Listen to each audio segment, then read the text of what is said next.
অভ্র খুব আস্তে, একদম ধীরে জিনিয়ার মাথায় হাতটা রাখল, যাতে মেয়েটার ঘুম না ভেঙে যায়। দেখে মনে হচ্ছে খুব গভীর ঘুমে আচ্ছন্ন।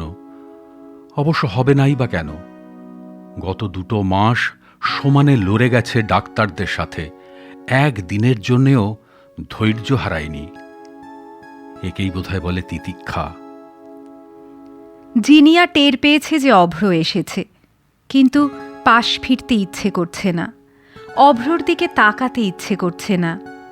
বাড়ি ফেরার সময় হয়েছে জেনেও সেই সময়কে দূরে সরিয়ে রাখতে ইচ্ছে করছে, হাত বাড়িয়ে ধরতে ইচ্ছে করছে না। কিন্তু এতদিন তো শুধু মনে মনে ঘরে ফেরার গান গুনগুন করেছে, সব কষ্ট সহ্য করেছে শুধু বাড়ি ফেরার জন্য, অভ্রর কাছে, রিমঝিমের কাছে যাবে বলে। কিন্তু রিমঝিম যে ওকে দেখে আঁতকে উঠবে, ভয়ে চিৎকার করে ঠাম্মির কোলে মুখ লুকোবে। অভ্র ওকে দেখে ঘেন্না পাবে। জিনিয়া নিজেই তো নিজেকে গতকাল বাথরুমের আয়নায় দেখে চিৎকার করে উঠেছিল, এত জোরে চিৎকার করেছিল যে সিস্টার এসে ওকে জোর করে বেডে শুইয়ে ঘুমের ইঞ্জেকশন দিয়ে ঘুম পাড়িয়ে দিয়েছিল। 1 ফোঁটা, 2 ফোঁটা, 3 ফোঁটা জল পড়ল ওর মাথায়। অভ্র কাঁদছে। চুল থাকলে জলটা অনুভব করতে পারত না। এখন থেকে গড়ের মাঠের মতো মাথাটা পঞ্চজ্ঞানেন্দ্রিয় অন্তর্ভুক্ত হল। অভ্রর মা আর বোন সকাল থেকে ঘর তৈরি করছে, জিনিয়ার জন্য ঘর। এক্ষুনি ওকে অভ্র আর রিমঝিমের সাথে বেডরুমে শুতে দেওয়া যাবে না। আরও 1 মাস ওর রেডিয়েশন চলবে, সাবধানে রাখতে হবে মেয়েটাকে। অভ্র একটা ক্যাব নিয়ে এসেছে। গাড়ি চালানোর মতো মানসিক অবস্থা নেই ওর। জিনিয়াকে আজ ফিরিয়ে আনতে যাচ্ছে। আজ থেকে 6 মাস আগেও সব অন্যরকম ছিল। মোটামুটি সুখী দাম্পত্য, একটা ফুটফুটে মেয়ে, বাবা মা বোনকে নিয়ে অভ্রর রূপকথা না হলেও মাঝারি মানের সুখের সংসার। হঠাৎ করেই কর্কট দংশনে ক্ষত বিক্ষত। হঠাৎ করেই মাড়ির শেষ অংশের একটা দাঁত নড়ে উঠল জিনিয়ার, নড়িয়ে দিল অভ্রর সংসারের ভিত। বোনের সাথে দাঁত তুলতে গিয়ে ফিরে এলো পাহাড় সমান আতঙ্ক নিয়ে। দাঁতের ডাক্তার দাঁত না তুলে রেফার করে দিয়েছে ক্যান্সার হাসপাতালে। এই দাঁত অভ্রকে বারবার জীবনের মর্ম বুঝিয়ে চলেছে। বৌদির দিকে তাকানো যায় না গো মাসিমা। ডাক্তারে কি অপারেশন করলো? কি বললে তোমরা? প্লাস্টিক দিয়ে নাকি জুড়ে দেবে। এ কেমন জোড়া হয়েছে গো? বৌদিকে তো চেনাই যায় না। তাও যদি চুলটা থাকতো। ও আর গজাবে না মাসিমা? অভ্রর মা চুপ করে রইলেন, একটা উত্তরও দিলেন না। ওনার বয়স, ওনার অভিজ্ঞতা ওনাকে এইটুকু শিক্ষায় শিক্ষিত করেছে যে উনি চুপ করে থাকতে শিখেছেন। কিন্তু চুপ করে থাকতে পারল না মুন্নি। বৌদির ব্যথায় সমব্যথী সে, রক্ত গরম। ছুটে এলো কাজের মাসির গলা টিপতে, কিন্তু সেটা তো কোনো সমাধান নয়। সমাধান একটা পাওয়া গেল। সমাধান দিল মুন্নির কলেজের সহপাঠী সোনালি। এনজিওটার নাম প্রগতি।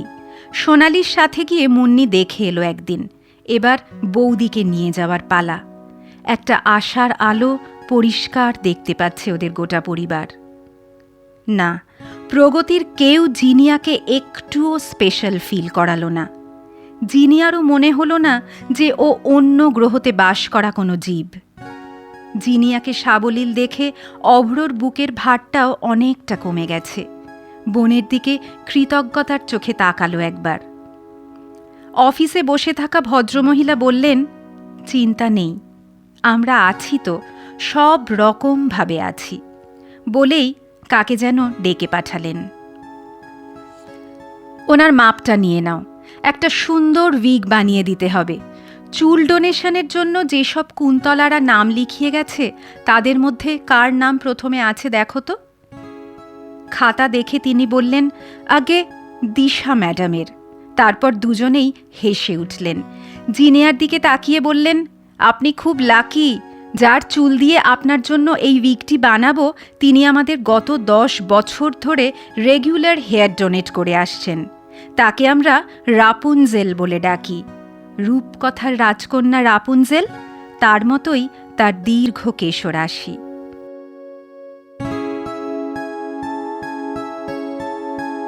দিশা সময়ের আগেই চলে এসেছে।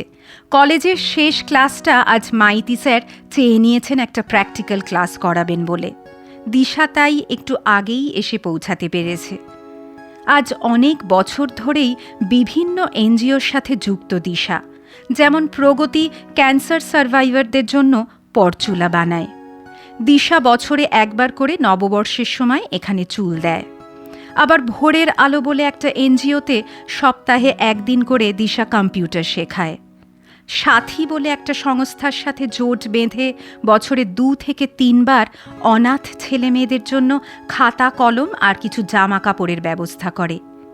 এই নিয়েই আছে দিশা, একটা নতুন দিশা পেয়েছে জীবনে।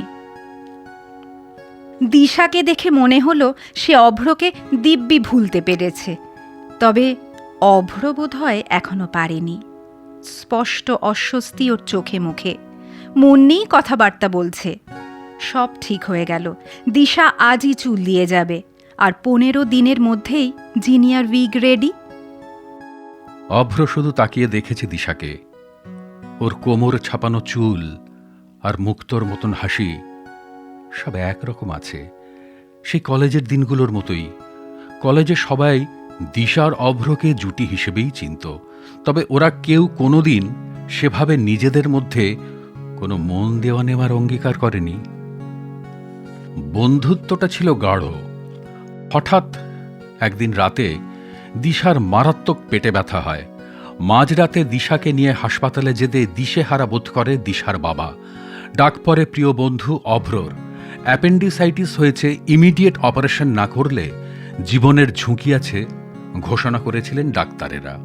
পরের দিন ভোরেই ওটিতে নিয়ে গেল দিশাকে। দিশার বাবা আত্মীয় স্বজনকে ফোন করতে ব্যস্ত। আর ঠিক তখনই সিস্টার এসে অভ্রর হাতে সাদা মতো কি একটা দিয়ে বলল, আপনি ওনার ফিয়ান্সে তো, এটা রাখুন। অপারেশনের সময় কোনো ফরেন এলিমেন্ট গায়ে রাখা যায় না। সিস্টার চলে যেতে অভ্র নিজের হাতের দিকে তাকিয়ে দেখল সাদা ধপধপে 3টে দাঁত। ওটির আলো নিভতে এবং দিশা ভালো আছে শোনার পরেই দাঁতগুলো ওর বাবার হাতে দিয়ে হাসপাতাল ছেড়েছিল অভ্র। তারপর দিন বিকেলে দিশাকে দেখতে গিয়ে অভ্র দেখেছিল ওপরের পাটির সামনের 3টে দাঁত নেই দিশার। ওর মা বলেছিল ছেলেবেলায় সাইকেল থেকে পড়ে এই অঘটন ঘটে। সামনের 3টে দাঁত ইমপ্লান্ট করা, স্ক্রু আর মেটাল প্লেট দিয়ে সেট করা দিশার। তারপর থেকে অভ্র অহেতুক একটু যেন আড়ষ্ট হয়ে গিয়েছিল দিশার কাছে। দিশা যদিও একই রকম সাবলীল ছিল, একইভাবে নোটস এক্সচেঞ্জ করত, একইভাবে নিজের খাবার ভাগ করে নিত, কিন্তু একতরফা কোনো কিছুই খুব বেশি দিন চলে না। তারপর কলেজ শেষ হওয়ার পর দুজনের দেখা এই প্রগতিতে এসে। উইগটিতে জিনিয়াকে বেশ মানিয়েছে, সবার মুখে হাসি। মুন্নি তো 1000 বার দিশাকে থ্যাঙ্কস জানাচ্ছে। দাদার কুনোয়ে এক খোঁচা দিয়ে বলল, কিছু বল। অভ্রর মুখ দিয়ে কিছুতেই থ্যাঙ্কস কথাটা বেরোচ্ছে না।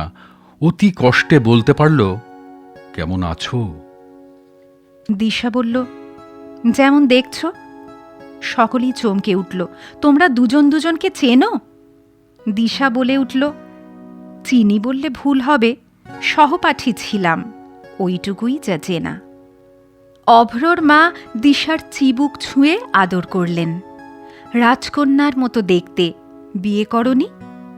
দিশা হাসল, মুক্তোর মতো হাসি হেসে বলল, কোনো রাজকুমার আমার দিকে হাত বাড়িয়ে দেয়নি মাসিমা। অভ্রর মা বললেন, দেয়নি বেশ করেছে। সংসারের জালে আবদ্ধ হলে তুমি কি আর এইভাবে এতজনের দিকে হাত বাড়িয়ে দিতে পারতে মা? ভগবান যা করেন মঙ্গলের জন্যই করেন। দিশা ওনাকে প্রণাম করে বলল, আশীর্বাদ করুন যেন মাঝপথে হঠাৎ করে কারোর হাত ছেড়ে না দিই। যে যার বাড়ি অভিমুখে যাত্রা করল। গাড়িতে জিনিয়া অভ্রর কাঁধে মাথা রেখে ঘুমিয়ে পড়েছে। হাওয়ায় ওর খোলা চুল অভ্রর গালে কপালে এসে লাগছে। FM রেডিওতে গান বাজছে। আমায় যে সব দিতে হবে সে তো আমি জানি। আমার যত বিত্ত প্রভু, আমার যত বাণী, আমার চোখের চেয়ে দেখা, আমার কানের শোনা, আমার হাতের নিপুণ সেবা, আমার আনাগোনা, সব দিতে হবে, সব দিতে হবে। দিশাও এই একই গান শুনতে শুনতে পথ চলছে। না, কোনো রেডিও বা মোবাইলে নয়, এই গান ওর অন্তরে বাজছে।